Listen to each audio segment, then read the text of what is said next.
Pensando en Moisés, no me imagino cómo sus emociones aumentaban cuando usted pasó por delante de él. Pase frente a nosotros, Señor.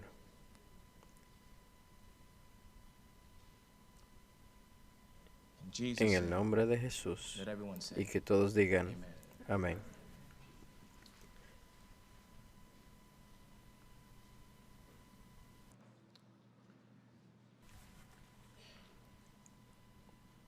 Ok, este es un tema que ha estado en mi corazón toda esta semana. He estado orando por esto porque hay cierta claridad que tiene que ser hecha con relación a este tema para los santos del Señor, porque Jesús viene pronto. Y para aquellos de ustedes que han estado siguiendo los estudios bíblicos que hemos estado haciendo en la página de Periscope, de lo que voy a hablar hoy es un poco de lo que vieron allí y mucho más. Así que estén en oración, ya que es un tema serio porque concierne a cada uno de nosotros. Hoy va a ser como un tema evangelístico y normalmente no nos predicamos de manera evangelística a nosotros, pero me estoy dando cuenta de que necesitamos evangelizar dentro de la casa de Dios para que podamos evangelizar adecuadamente allá afuera. ¿Qué ustedes dicen? Muy bien, así que ¿cómo podemos saber cuándo el juicio cambió de los vivos? ¿Quién será juzgado primero? ¿Qué determina mi caso?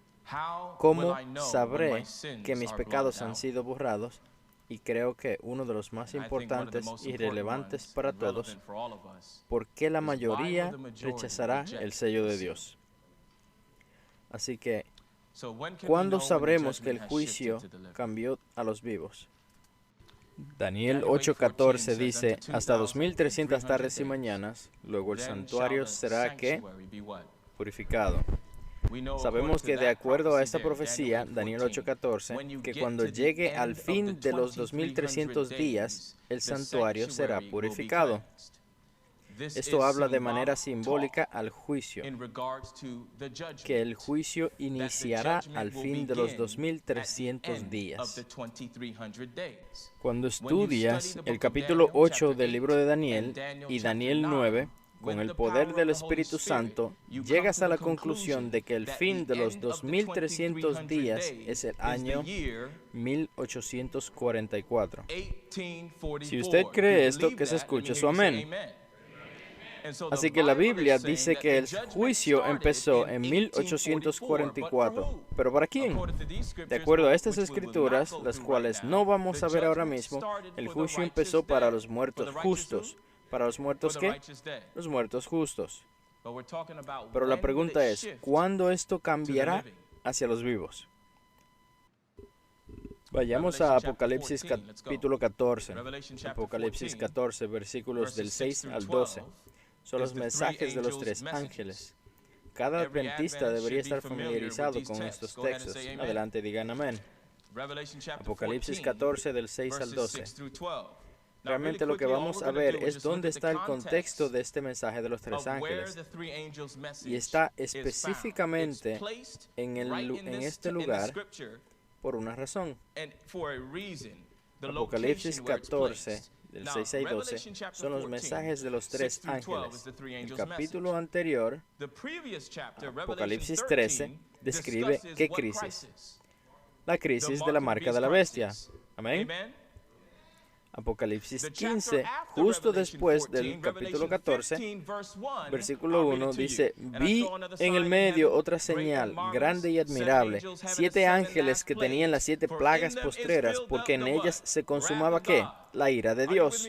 ¿Están conmigo esta mañana? Así que el mensaje de los tres ángeles viene justo después del capítulo que habla sobre la ley dominical y está antes del capítulo que habla sobre las 7 últimas plagas. Así que los mensajes de los tres ángeles están en el centro de la crisis final.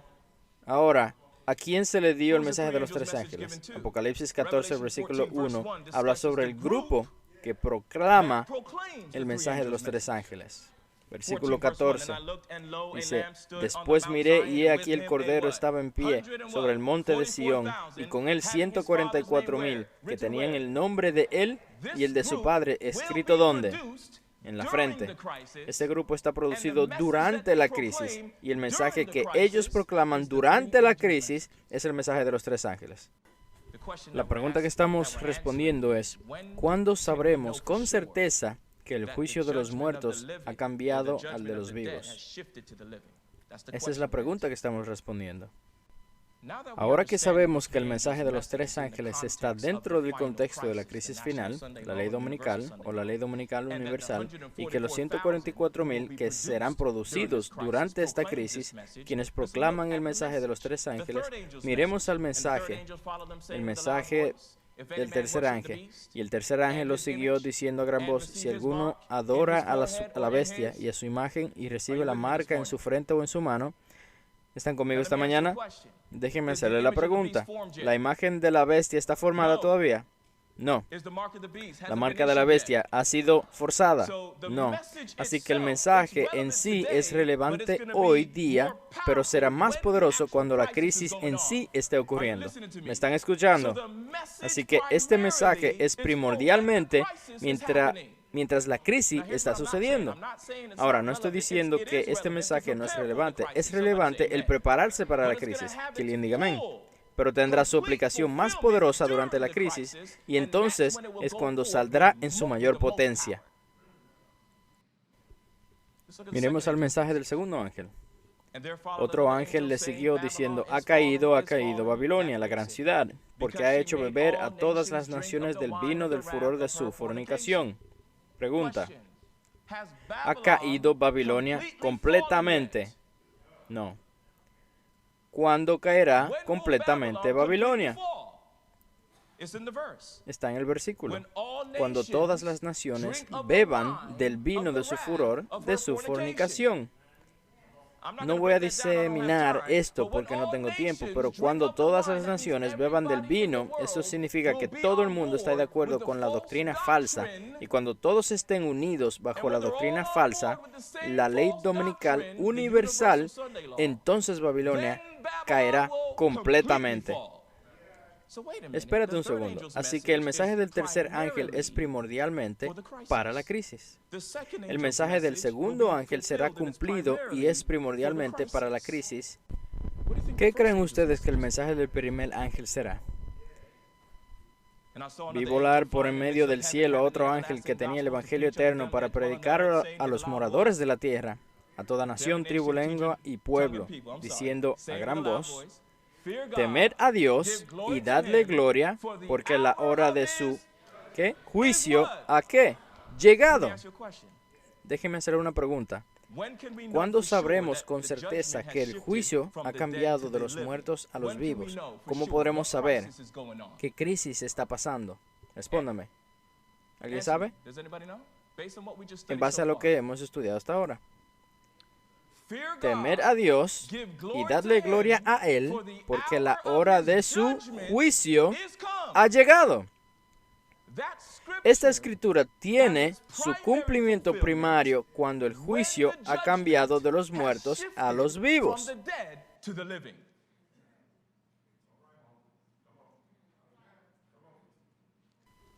En el contexto del mensaje de los tres ángeles, dentro del contexto es la crisis futura. Así que cuando el mensaje se proclame, estaremos anunciando durante la crisis que Dios está juzgando a los vivos. Cuando la ley dominical venga, usted sabrá con certeza que la hora ha venido. ¿Están conmigo esta mañana? ¿No acabamos de leer la Biblia? Ahora, esto no es lo que estoy diciendo. No estoy diciendo que este mensaje no era relevante en 1843. Fue relevante en 1843 y 1844 cuando fue proclamado por primera vez. ¿Por qué? Porque la hora del juicio llegó en ese entonces para los muertos. Todo lo que estoy diciendo es que primordialmente tiene su aplicación en el futuro. Una escritura y dos aplicaciones.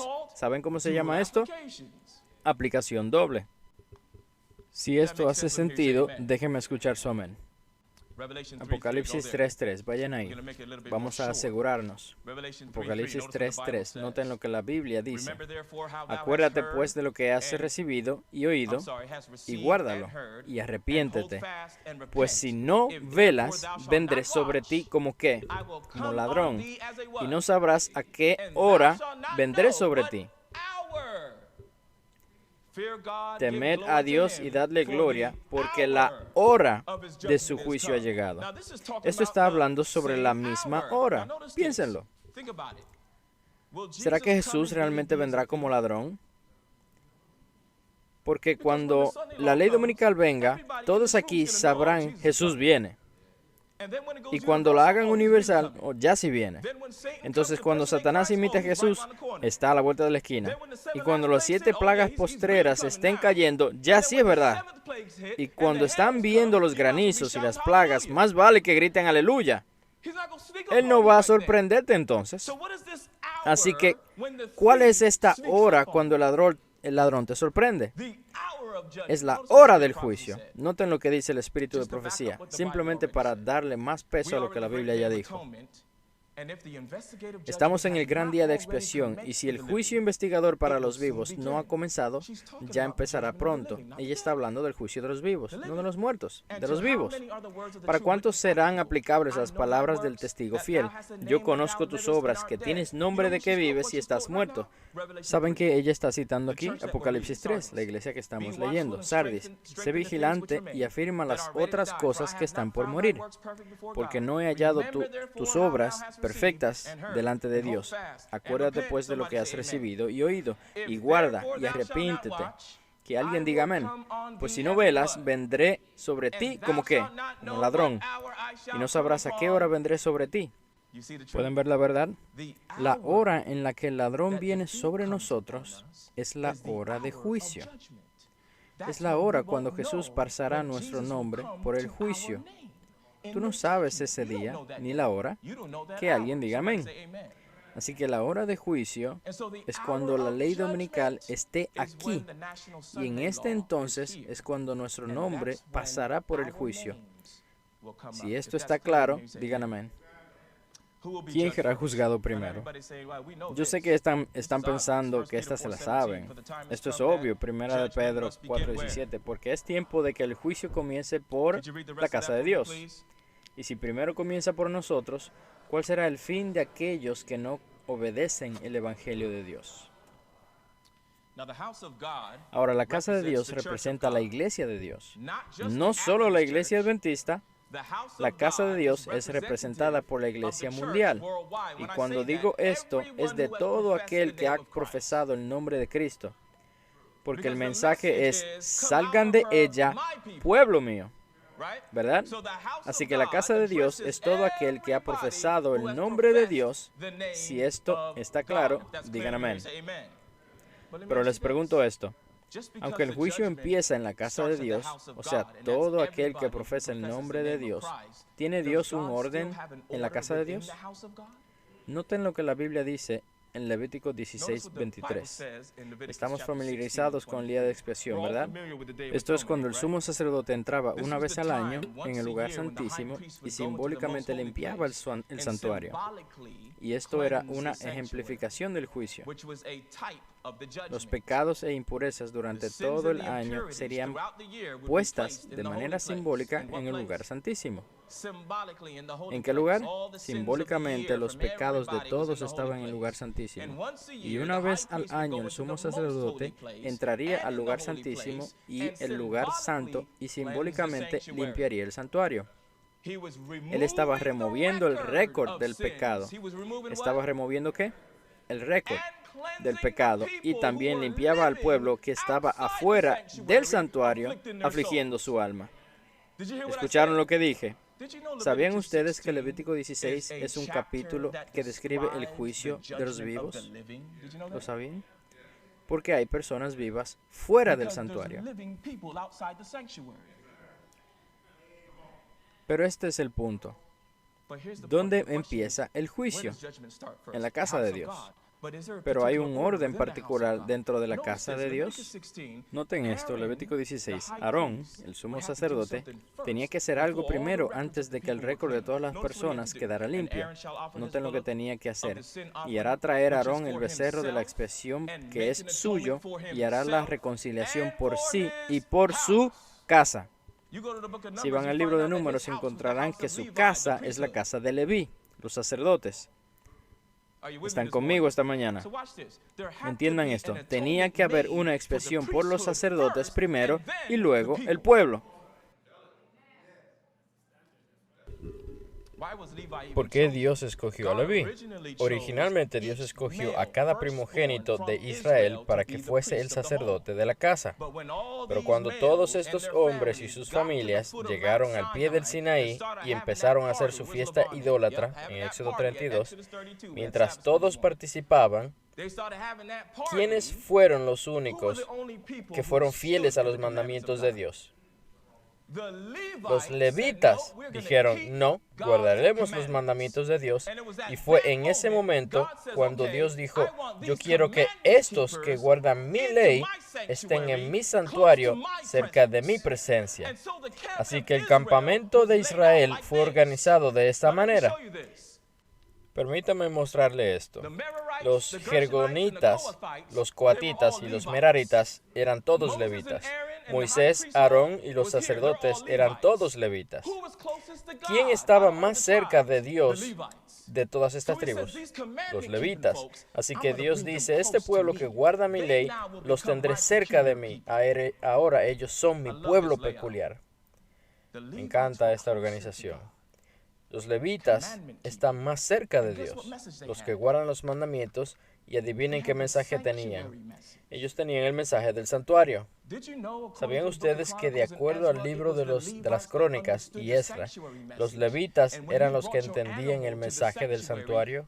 Y cuando traías tu animal al santuario, ellos te enseñaban qué animal traer, cómo traer tu sacrificio y cómo obedecer la ley de Dios. ¿Están conmigo esta mañana? Así que ellos eran los embajadores del Evangelio, con el mensaje del santuario y los que guardan los mandamientos. ¿Suena esto familiar? Los adventistas del séptimo día han sido elegidos por Dios como pueblo especial, separado del mundo, con el gran instrumento de la verdad. El mensaje de los tres ángeles es el gran instrumento de verdad. Los ha sacado de la cantera del mundo y los ha relacionado consigo. Ha hecho de ellos representantes suyos y los ha llamado a ser sus embajadores durante esta última fase de la obra de salvación. Les ha encargado que proclamen al mundo la mayor suma de verdad que se haya confiado alguna vez a seres mortales. Pablo no tuvo esto, Juan el Bautista no lo tuvo, Moisés no lo tuvo, Josué no lo tuvo, Elías no lo tuvo. La mayor cantidad de verdad le ha sido entregada a usted. Los mensajes más solemnes y tenebrosos les fue confiado a ellos para que lo enseñasen al mundo. Los adventistas que guardan los mandamientos ocupan un lugar especial, exaltado. Juan los vio a ellos en una santa visión y los describió así. He aquí los que guardan los mandamientos de Dios y la fe de Jesús. El Señor hizo un pacto especial con el antiguo Israel si eran fieles. Ahora pues, si dieres oído a mi voz y guardares mi pacto, vosotros seréis mi especial tesoro sobre todos los pueblos, y vosotros me seréis un reino de sacerdotes y gente santa. Se dirige al pueblo que guarda sus mandamientos en estos últimos días, diciendo, mas vosotros sois linaje escogido, real sacerdocio, nación santa, un pueblo peculiar.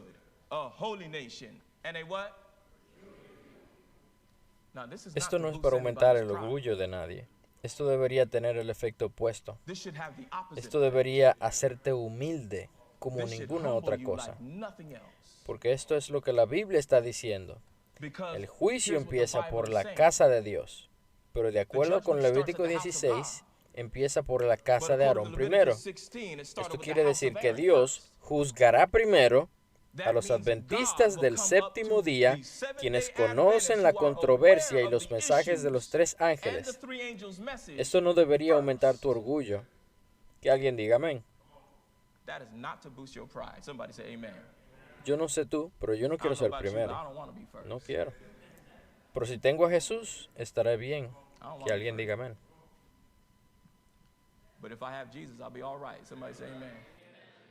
¿Qué determina mi caso?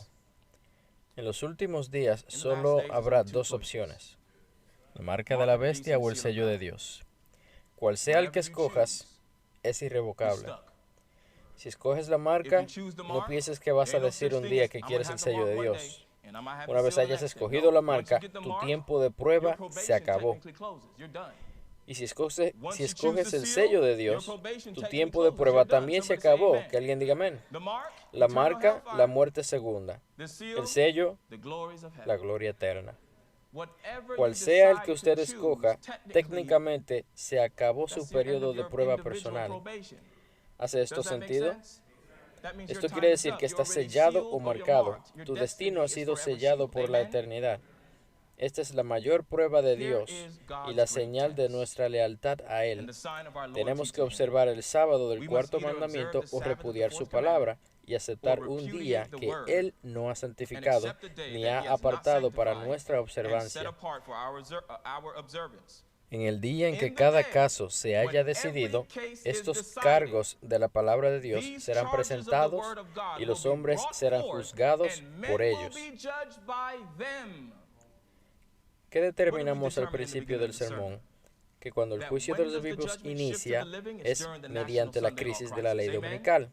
Amén. ¿Quién será juzgado primero? La casa de Dios. Predominantemente aquellos adventistas que tienen un conocimiento de la verdad. Amén. Ahora, ¿qué decide tu caso?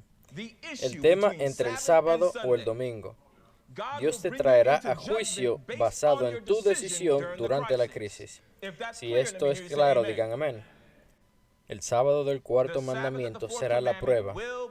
Cada hombre decidirá su propio caso por su decisión con relación a la ley de Jehová. ¿Sabían que durante este tiempo Jesús está esperando que usted sea quien tome la decisión? Así que luego cuando usted tenga preguntas, se le dirá: yo no decidí el caso, lo hizo usted. Usted fue el que decidió. Y cuando escogió la marca, usted cerró su tiempo de prueba. Cuando escogió el sello, su nombre quedará escrito por la eternidad en el libro de la vida. Usted decide durante la crisis, basado en la controversia del sábado o domingo. Si esto está claro, digan amén. ¿Cómo puede usted tomar una decisión si no conoce sobre este asunto? Esto es poderoso porque nos da mayor evidencia de que la mayoría de los adventistas, dije la mayoría, seremos juzgados primero, porque conocemos la controversia. Hay muchas personas que le temen a Dios y aman a Dios, quienes serán salvos y saldrán de Babilonia. Ellos no serán juzgados primero porque ellos no conocen esta controversia. Y por eso es que cuando la crisis venga, Dios va a estar mirando a los que guardan sus mandamientos, que entienden esta controversia, que tomen su decisión y que luego eduquen a aquellos que no lo conocen, para que ellos tomen su decisión y puedan salir de Babilonia.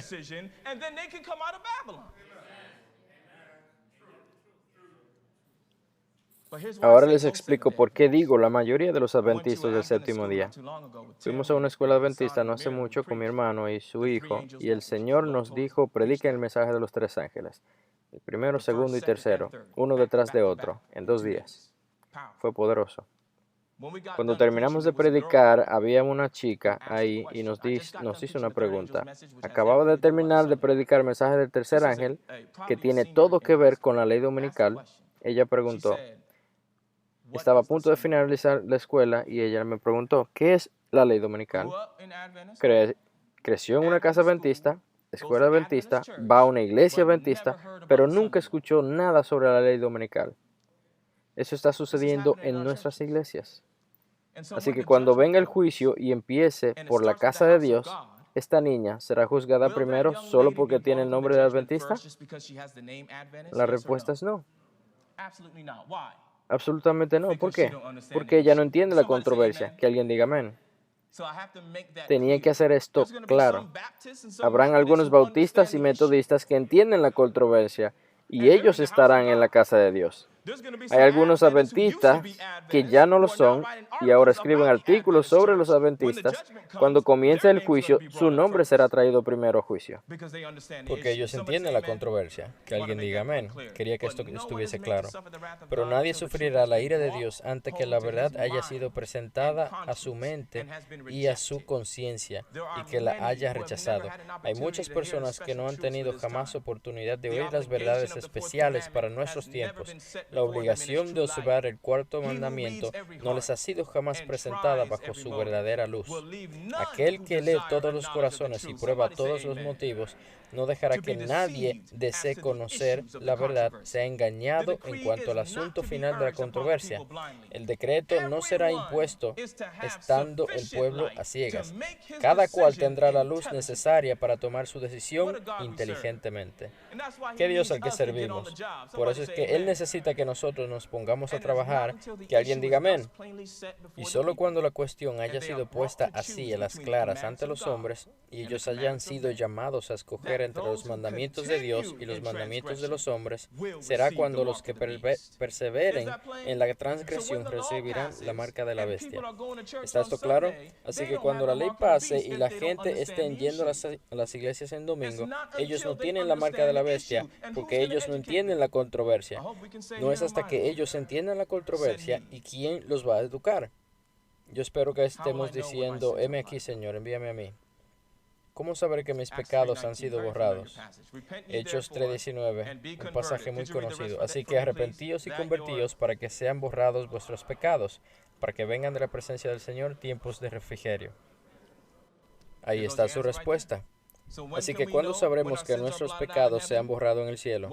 ¿Cuándo recibamos ¿qué? El derramamiento del Espíritu Santo.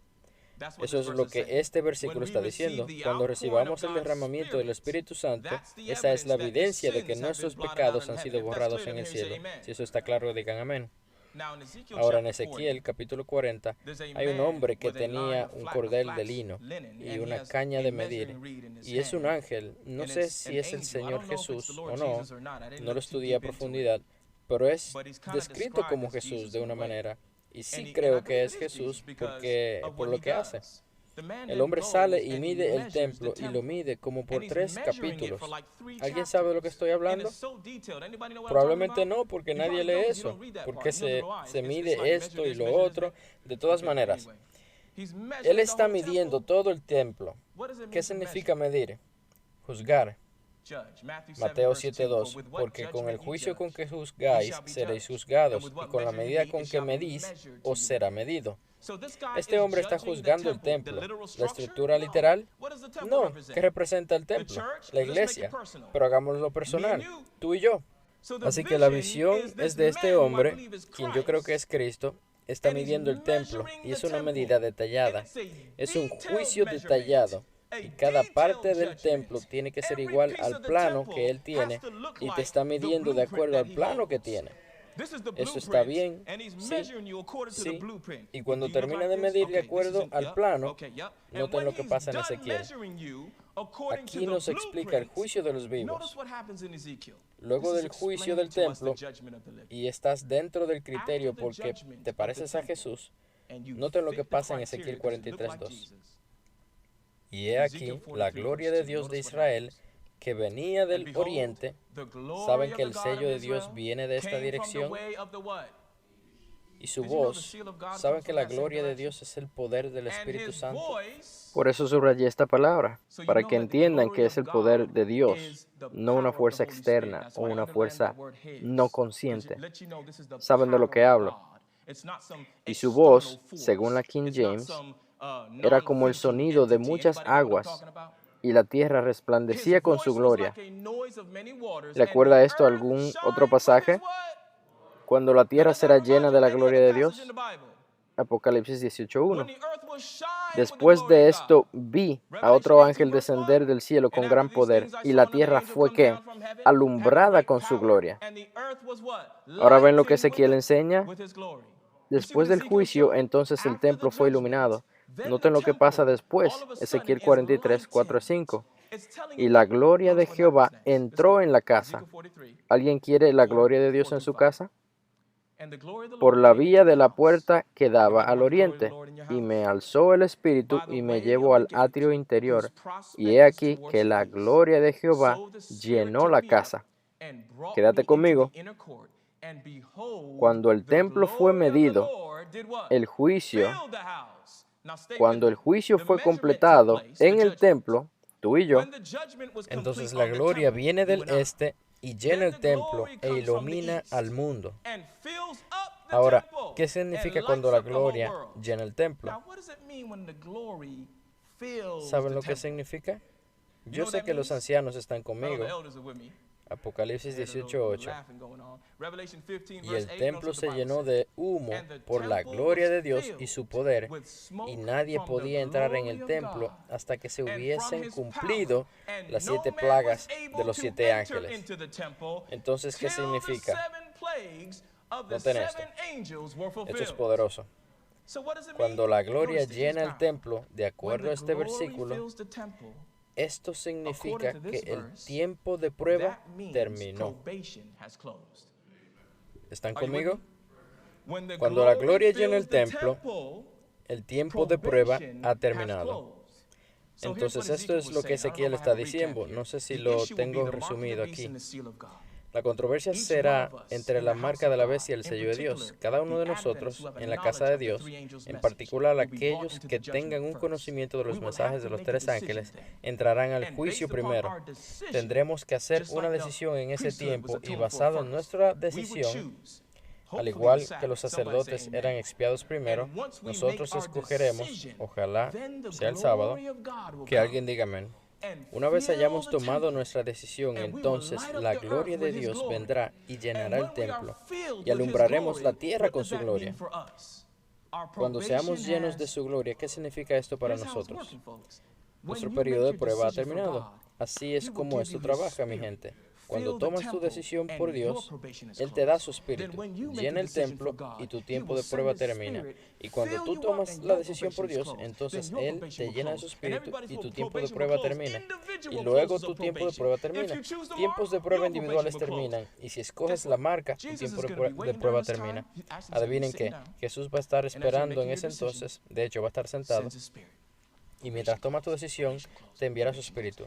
La prueba termina, la prueba termina, la prueba termina. Y cuando todos tengan un conocimiento sobre cuál es la controversia, porque Él se va a asegurar que ellos sepan y todos hayan sido amonestados y todos hayan tomado su decisión y el tiempo de prueba de todos haya terminado, entonces Miguel se levantará. Él no va a cerrar el tiempo de prueba un día y va a decir, más vale que estés preparado porque ese día se va a cerrar. No, Él va a cerrar el tiempo de prueba cuando cada uno haya tomado su decisión. Amén. ¿Qué Dios al que servimos? Así que más vale que tomemos la decisión correcta. Y no creas que vas a tomar la decisión correcta entonces si no la estás haciendo ahora. Muchas veces lo decimos, no, mi hermano, yo voy a escoger el sábado. Solo espera y vamos a ver si es verdad. ¿Por qué la mayoría rechazará el sello? Necesito una Biblia nueva. Bendito sea Dios. ¿Saben qué? No era la intención de Pedro negar a Jesús. Espero que no estén pensando, ok, Adam, acabas de explicar el juicio de los vivos y va a ser fácil para mí. Voy a escoger a Dios. Voy hasta el final. Voy a morir por Dios. Pedro dijo lo mismo. ¿Y saben qué? Pedro era más sincero que muchos de nosotros porque él caminó con Jesús. Él dejó su oficio. Algunos de nosotros no hemos desechado cosas en nuestras casas. Pedro dejó su forma de sustento y caminó con Jesús. Sin embargo, cuando vino la crisis, algo pasó dentro de su cuerpo. Alguna reacción química sucedió dentro de su carne. ¿Dentro de su qué? Y de repente su carne cobró poder y su carne empezó a ejercer mayor dominio que su mente. Y cuando negó a Jesús, no solo lo negó maldiciendo y blasfemando 3 veces. Y la historia sirve como un ejemplo para cada adventista que cuando salió esa noche y lloró amargamente, Y cuando la crisis venga, tú y yo no tendremos una segunda oportunidad como Pedro. Si negamos a Cristo mientras la tormenta se acerca, entiendan, la tormenta se les acercaba a ellos y Jesús le dijo qué hacer. Pero cuando vino, Pedro pensó que estaba preparado, pero salió llorando y crujiendo sus dientes. Dios está diciendo, por esto es que esta historia está en la Biblia. No sé si a Pedro le molestó que esto estuviese en la Biblia, porque este recuerdo nunca lo dejó. Incluso en la cruz, ella habla que cuando Pedro fue crucificado, él quería vengarse de esa desobediencia que sucedió aquí. Y eso fue lo que lo motivó a morir en la cruz y de arriba abajo. Así que, mientras se acercaba la tormenta, déjenme decirles algo. Si no lo sabían, la tormenta se acerca. La tormenta se acerca. Mientras la tormenta se acercaba, ¿qué estaba nuestro Señor y Salvador haciendo? Agonizaba. ¿Saben cómo se llama a esto en el día de expiación? Él afligía su alma. Él afligía su alma. Presten atención. Cuando el sumo sacerdote iba al lugar santísimo y el pueblo afuera, ¿qué hacía? La misma cosa. Estas eran personas vivas durante el día de expiación, afligiendo sus almas. ¿Estamos en el día de expiación ahora? Sí. Solo porque no sabemos si se ha movido al juicio de los vivos, no sabemos, pero cuando la ley dominical sea implementada, ahí sabremos con certeza. Pero solo porque estamos esperando por la ley dominical, entonces afligiré mi alma. No, tienes que hacerlo ahora. Les voy a mostrar por qué es tan importante. ¿Qué significa afligir tu alma? No sé tú, pero cuando leí Levítico 23, hay 7 fiestas. Y discúlpenme por el tiempo. Hay 7 fiestas. De todas las fiestas, y no voy a ir a través de ellas, el día de expiación era la única fiesta en la que tenías que afligir tu alma. El día de expiación era la única fiesta en la que si no afligías tu alma, morirías. El día de expiación fue el único tiempo donde Dios dio un mandato directo. Él no dijo, tú puedes escoger afligir tu alma si quieres. Si lees Levítico 23, hay mandato a afligir sus almas. Entonces, ¿qué significa esto? Esdras 8:21. Esdras 8:21. Y publiqué el qué. Ayuno allí. ¿El qué? Ayuno allí. Tengamos una oración. Padre Celestial, nos acercamos a la parte más importante del mensaje. Señor, estoy un poco caliente, no sé si los santos también, pero sople sobre nosotros, Señor, su vida y despiértenos para poder recibir en el nombre de Jesús. Amén. Ayuno allí, junto al río Ahaya, para afligirnos delante de nuestro Dios, para solicitar el camino derecho para nosotros y para nuestros niños y para todos nuestros bienes. Si alguien tiene familia, tiene que subrayar esto. De acuerdo con este versículo, ¿qué significa afligir tu alma? ¿Qué significa? Ayunar. Esto no está hablando de un ayuno espiritual. Eso está hablando de la abstinencia de comida. El afligir tu alma. ¿Qué más significa? Salmos 35:13. Solo para añadir a lo que ya sabemos. Salmos 35:13. Pero yo, cuando ellos se enfermaron, me vestí de cilicio, afligí con ayuno mi alma, y mi oración se volvía a mi seno. Así que el afligir su alma es derramar tu espíritu al Señor, en humildad, con ayuno, en agonía y oración. No creas que ayunar y orar es suficiente. No va a funcionar eso. Era lo que hacían los fariseos. Ellos ayunaban y oraban, pero no tenían la humildad, la sencillez de corazón, la agonía y desesperación de ser diferente. Y Dios está diciendo, mientras estoy en el lugar santísimo, en el día de expiación, limpiando el récord, y para poder limpiarte, tú tienes que afligir tu alma. Se requería de todos que afligiesen sus almas mientras se celebraba el servicio de expiación. Toda ocupación debería dejarse a un lado y toda la congregación de Israel debería pasar el día en humillación solemne ante Dios, con oración, ayuno y profundo examen de corazón. ¿Qué sucedía si el pueblo no afligía su alma? Ya hablamos sobre esto, Levíticos 23:29, porque toda persona que no se afligiere en ese mismo día sería ¿qué? Cortada de su pueblo. ¿Sabe lo que me está diciendo esto? Mientras nuestro sumo sacerdote está haciendo el trabajo de purificación, si nosotros no estamos afligiendo nuestras almas mientras Él está haciendo el trabajo de purificación, ¿qué pasará con nosotros? Seremos ¿qué? Cortados de su pueblo. ¿Está claro? ¿Qué significa ser cortado? Significa ser destruido. Pero noten lo que este versículo añade a esto. ¿Y por qué serás cortado? Por cuanto tuvo en poco la palabra de Jehová y menospreció su mandamiento. Enteramente será cortada esa persona. Su iniquidad caerá sobre ella. ¿Saben lo que esto significa? Que si no estás afligiendo tu alma, Jesús está tratando de quitarte la iniquidad. Y si escoges no afligir tu alma, lo que estás diciendo es que te vas a aferrar a esa iniquidad.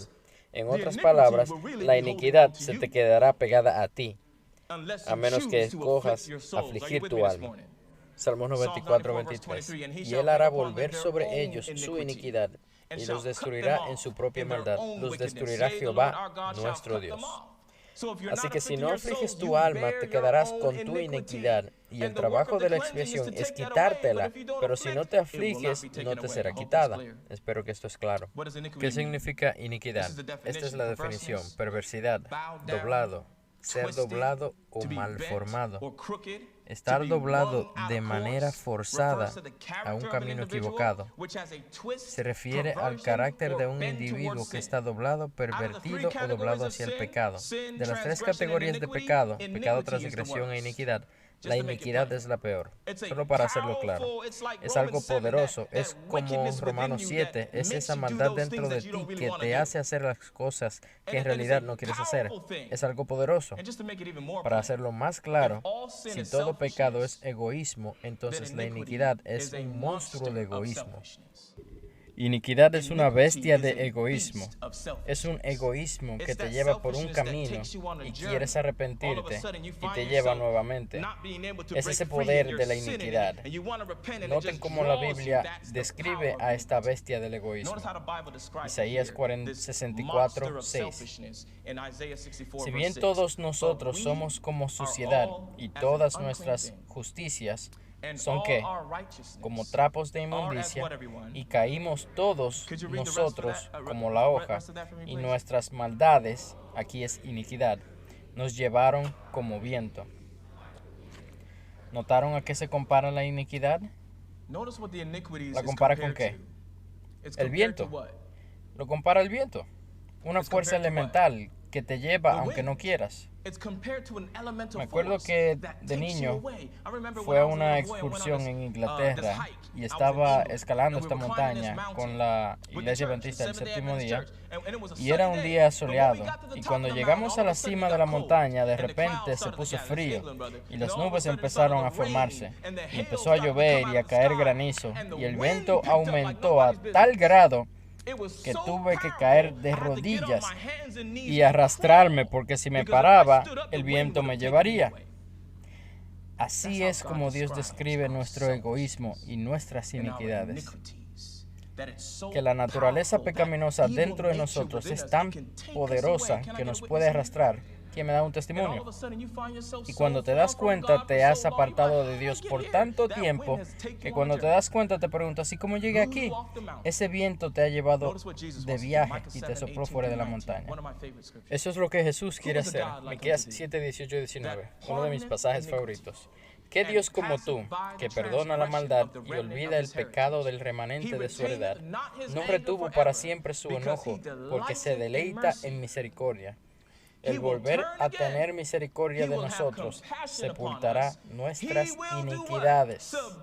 ¿Saben lo que este pasaje está diciendo?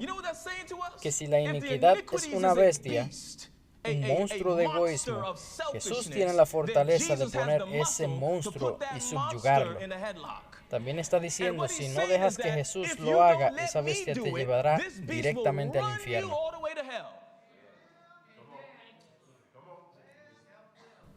Así que en el día de expiación, nosotros tenemos que afligir nuestras almas, y si no afligimos nuestras almas, lo que significa que nuestra iniquidad no ha sido conquistada, y has escogido que ese viento te lleve, y Jesús dice, te he pedido, déjame entrar para controlar ese monstruo por ti.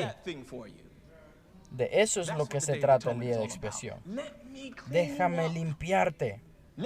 Déjame pelear con ese demonio que tú no puedes.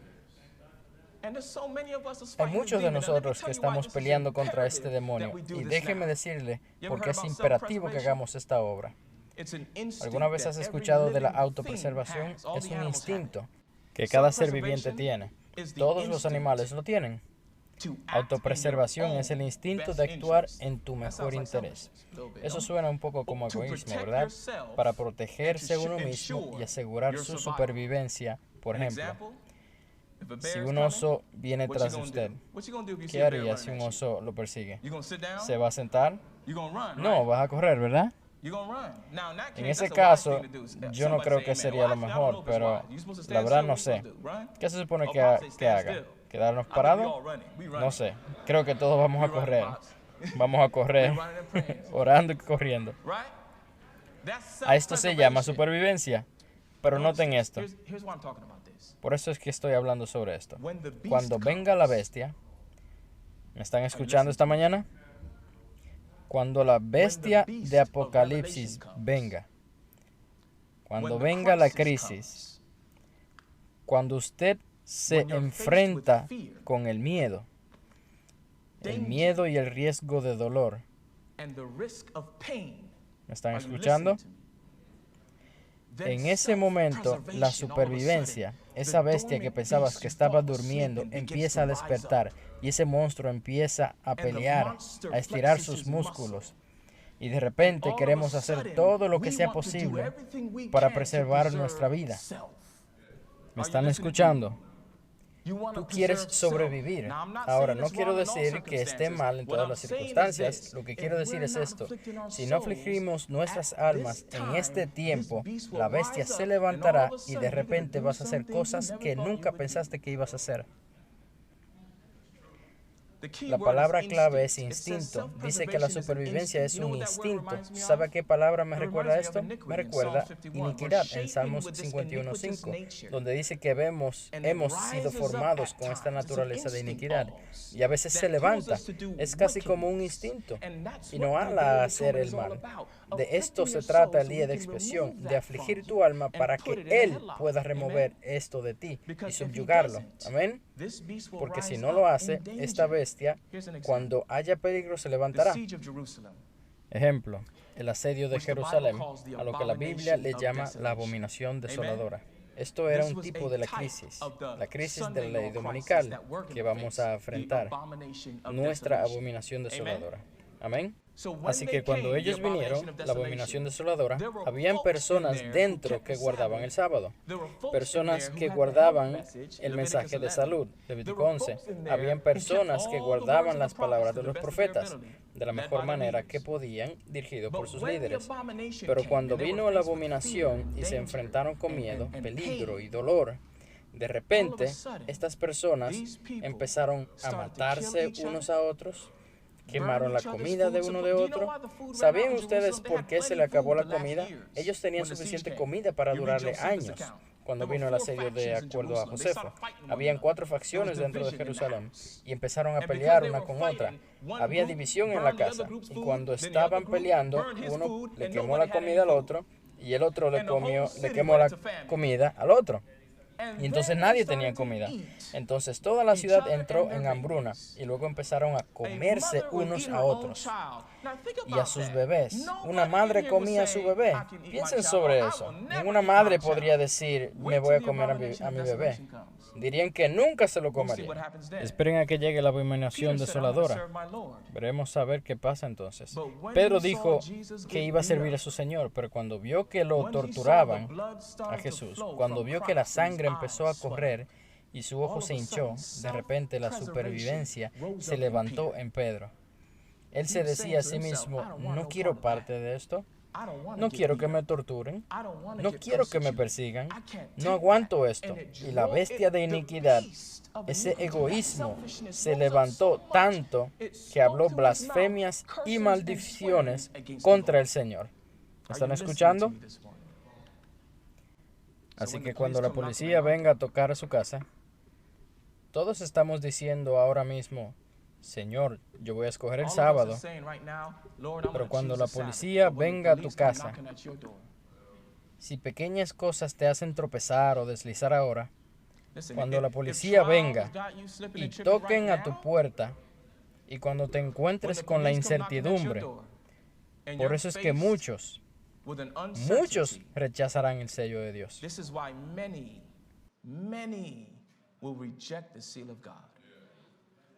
Noten lo que Jesús dice que va a pasar en la casa. El hermano entregará a la muerte al hermano. No me imagino a mi hermano gemelo o mi hermano mayor siendo mi soplón. No me lo imagino. Pero Jesús está diciendo que el hermano entregará al hermano, el padre entregará al hijo y los hijos se levantarán contra los padres. ¿Por qué? Porque cuando venga la bestia, esa supervivencia se levantará y ese egoísmo que no fue subyugado porque no afligieron sus almas se levantará en la crisis y de repente será un acusador de su propia familia.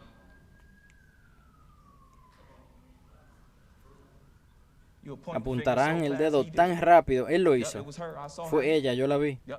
Voy a llamar a la policía, a tu propia familia, porque no afligieron sus almas. Satanás sabe lo que hace. Cuando no puedes comprar o vender, esto va a ser una prueba seria. Él va detrás de dos de las cosas más fuertes que nos alan en este mundo. Las dos herramientas más poderosas que Él tiene. Permítame explicarlo. El ancla más fuerte que Satanás tiene en el mundo es el apetito. Amén. Si no puedes comprar o vender, no puedes comer. Esa es su mayor herramienta contra el mundo. La Biblia también dice que el amor al dinero es la raíz de todo mal. Así que noten esto. Si leen Daniel 11:34, la Biblia dice que durante la crisis vendrá gente con dinero e intentarán comprar nuestra alianza. Ahora, cuando no has comido y tu familia está sufriendo y vienen a ti con dinero, ¿surgirá esa supervivencia? ¿Sabes qué? Va a surgir para muchos de nosotros. Y esto es lo que vamos a hacer. Vamos a justificar ciertas escrituras y a decirnos, la Biblia dice que si un hombre no provee para su familia, es un infiel. Así que tengo que proveer para mi familia. Y también Colosenses 2 dice, el sábado fue abolido, Jesús es mi sábado.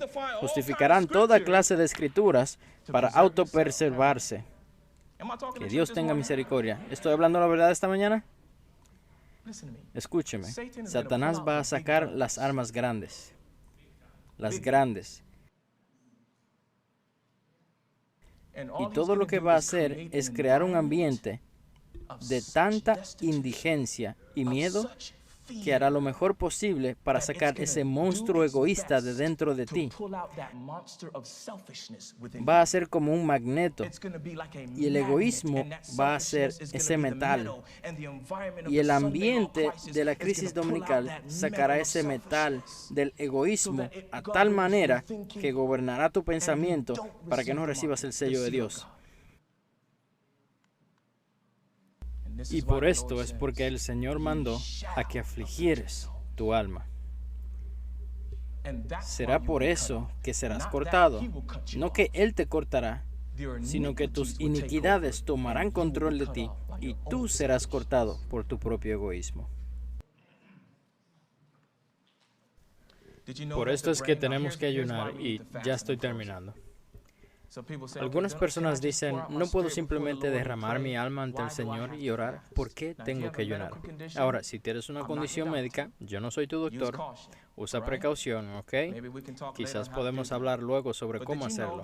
Pero ¿sabías que tu estómago le llaman tu segundo cerebro? ¿Ven? Así que tienes un cerebro aquí y otro acá. ¿Con cuál se comunica el Espíritu Santo? ¿Con este o este? Él solo se comunica al cerebro. Pero para muchos de nosotros tenemos al Espíritu Santo tratando de hablar, pero el estómago está hablando al mismo tiempo. ¿Me están escuchando esta mañana? Así que al afligir tu alma, cuando ayunas, estás efectivamente callando la voz del segundo cerebro. ¿Están conmigo esta mañana? Esta es la arma más poderosa de Satanás. Así que cuando silencias al estómago, has desarmado a Satanás de su arma más poderosa. Ahora la voz del Espíritu Santo se vuelve más fuerte. Él siempre está ahí, pero está nublado en tus pensamientos. Pero ahora su voz ahora es más alta y puedes escuchar su voz. Cuando ayunas, estás entrenando a tu carne a ser sometida a la mente. Amén. ¿Por qué necesitamos hacer que la carne se someta a la mente? Porque ahí es donde está el Espíritu Santo. De ahí es de donde proviene tu fortaleza y entonces escucharás la voz de Dios como nunca antes. ¿Quién da testimonio? Y cuando escuchas la voz de Dios como nunca antes, adivina qué va a pasar. Tu fe aumentará. ¿Por qué? Porque la fe proviene por el oír y el oír la palabra de Dios. Serás capaz de absorber la palabra de Dios como nadie y su fe aumentará. Y cuando aumenta tu fe, adivina qué recibes. Victoria. Eso es lo que el Señor está diciendo. Todo lo que te está alando del mundo, tus deseos egoístas de hacer esto y lo otro, Dios está diciendo que esto puede ser roto cuando afliges tu alma. Porque al afligir tu alma, no estoy diciendo que el afligir tu alma es como magia, que lo haces y va a pasar. Pero cuando afliges tu alma, estás literalmente muriendo a ti mismo. Y cuando mueres al yo, estás permitiendo que el Espíritu Santo te llene. Y cuando el Espíritu Santo te llena, te dará la victoria sobre tu egoísmo. Y Él rompe las cadenas. Por eso es que los discípulos no podían sacar los demonios. ¿Se acuerdan en Marcos 9, cuando Jesús dijo que este demonio no sale sino con ayuno y oración? Él no estaba diciendo que hay que ayunar y orar para sacar demonios grandes. Él lo que estaba diciendo es que ustedes tienen egoísmos grandes dentro de ustedes, discípulos. Y para poder sacar ese gran demonio de egoísmo, tú tienes que ayunar y orar para que mi espíritu pueda trabajar en ti y puedas sacar el demonio. ¿Están conmigo? No solo eso. Eso es lo maravilloso. Cuando yo oro y ayuno, derramo mi alma ante el Señor.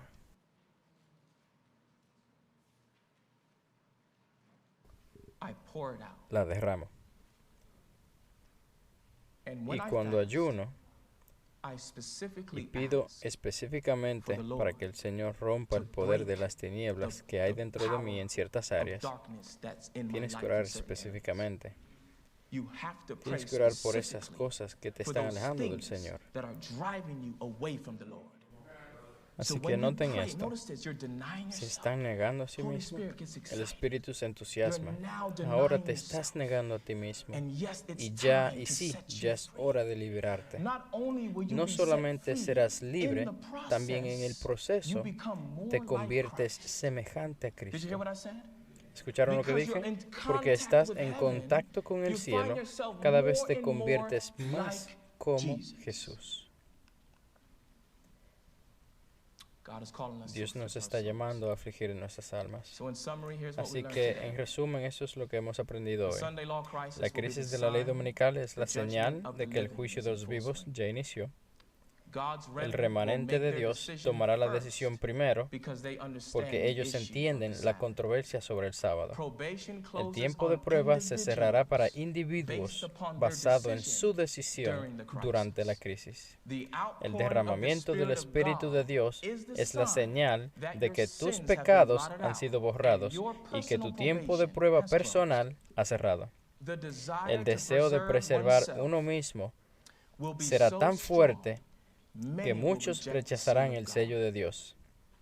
santos, nosotros tenemos que afligir nuestras almas ahora y permitir que Cristo subyugue nuestro egoísmo antes que la crisis esté sobre nosotros. Amén. Oremos. Padre Celestial, Señor, gracias por aguantar los vientos de persecución por tanto tiempo. Al usted suplicar ante el Padre, mi sangre, mi sangre, mi sangre, nos ha dado más tiempo, porque todavía está en el lugar santísimo, haciendo el trabajo de purificación, pero ya casi termina y está listo para salir. Usted mira hacia abajo y ve a un pueblo que no está afligiendo su alma. No hay agonía, desesperación, no hay sacrificio. Ayúdanos, Señor, como pueblo de Dios, a comprometernos a afligir nuestras almas, para que usted pueda entrar y rescatarnos de nuestras iniquidades. Hay personas aquí que se están tragando y se están ahogando en el agua del egoísmo. Viven de acuerdo a sus deseos. Su carne dicta lo que sale de su boca. Su carne dicta los pensamientos que tienen. La voz de Dios está hablando hoy. Aflige tu alma. Aquel que se mueve de un lado al otro. Aflige tu alma. Aquel que está en la tormenta. Aflige tu alma. Aquel que está cubierto de tinieblas y no ve la luz. Aflige tu alma. Aflige tu alma si te vence el enemigo. Aflige tu alma. Me acuerdo de la historia cuando la tormenta soplaba y los discípulos estaban preocupados por la tormenta. Y los vientos llevaban el bote de un lado al otro. Y tenían miedo. Pero había uno que caminaba en el agua, que miró a la tormenta y a los vientos y dijo: paz, calma. Jesús quiere mirar ahora mismo a ese egoísmo que aprieta tu corazón. Él es el único que puede calmar esa bestia.